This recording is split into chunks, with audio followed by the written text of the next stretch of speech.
welcome back. Our next guest is David Merlo and Krista McCoy of the Restoration Society. Thank you both for coming out. Glad to be here. You're good to be here. Why don't you start off by telling us about the Restoration Society and what you guys do? Okay, well, we're a mental health recovery agency, and we've been part of Buffalo for 50 years this year, actually.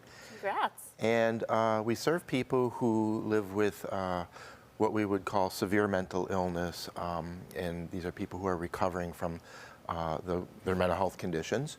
And the services we provide are non-clinical, and what that means is we're not the agency that provides the counseling and the medicine. We focus on the strong parts of people, and we focus on empowering people to be participants in their community. And we do that by offering environments that are rich in opportunity. We help people to get jobs. We help them to find housing. We've helped them to engage in the community around us. Probably most distinct about our organization is the majority of our employees are people who have had lived experience, meaning they themselves are people who live in recovery from a severe mental illness. And Krista, one of our peer mentors, kind of represents that part of our agency, which we rely on so much. Krista, would you like to share your story and how you got involved? Sure, yeah. In 2019, I had a mental breakdown as a result of starting a job at an elementary school. That left me very devastated and just really questioning my abilities to work. So when I first came to Restoration Society, actually my husband brought me to Restoration Society. He was eager for me to get back to work, but I really didn't have any desire to get to work because even the mention of work would kind of set me into a panic. But I met Fran, and she was just very like, you know, when you're ready, you can apply, you know. I had applied for SSD and got denied. That kind of forced me into having to go back to work. You know, I applied at Restoration Society. You know, my confidence was very low and my anxiety was very high. And when I started working, I worked at a DePaul residence with 75 different clients there. And, you know, even the first month was very difficult for me. You know, I had a lot of anxiety, you know, just really sick before I would go into work, just wondering if I would be able to make those connections.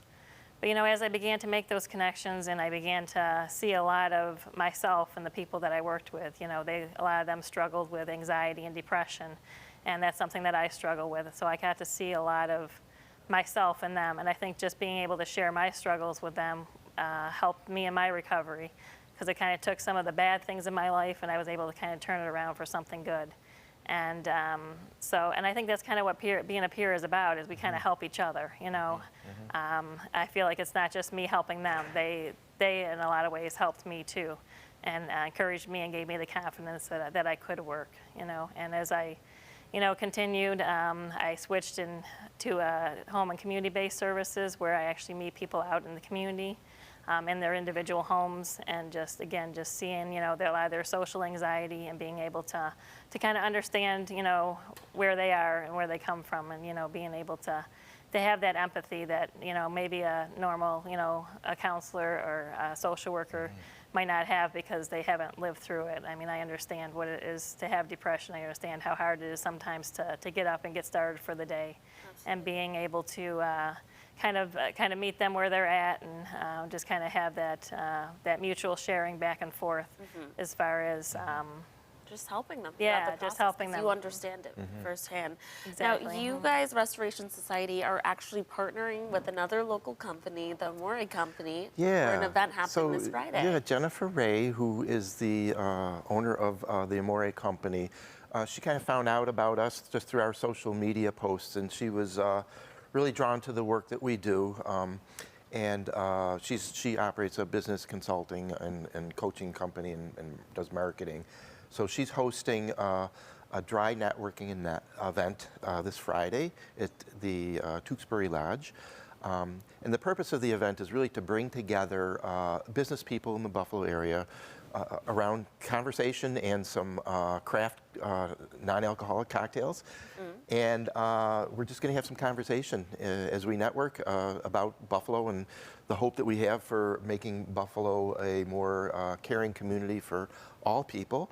and we'll hopefully have an opportunity to share with other business people about the work that we do in the community. Absolutely. Yeah. And this is really special because it's a dry networking event, and it's really allowing anyone that may have issues or shouldn't be around alcohol. A lot of events are based around alcohol, and there's a lot of community members that shouldn't or don't want to be around it. So it's a very special and event. Mocktails are in. They're Yes, cool they are. these days. Okay. Okay. We love a good mocktail.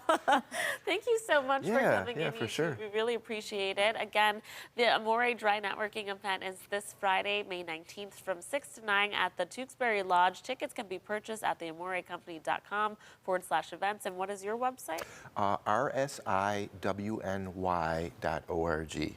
And go to that site, learn about us. Absolutely. We have a lot to offer. Thank you so much. Thank you so much for coming in. having us. Thank you. Appreciate it.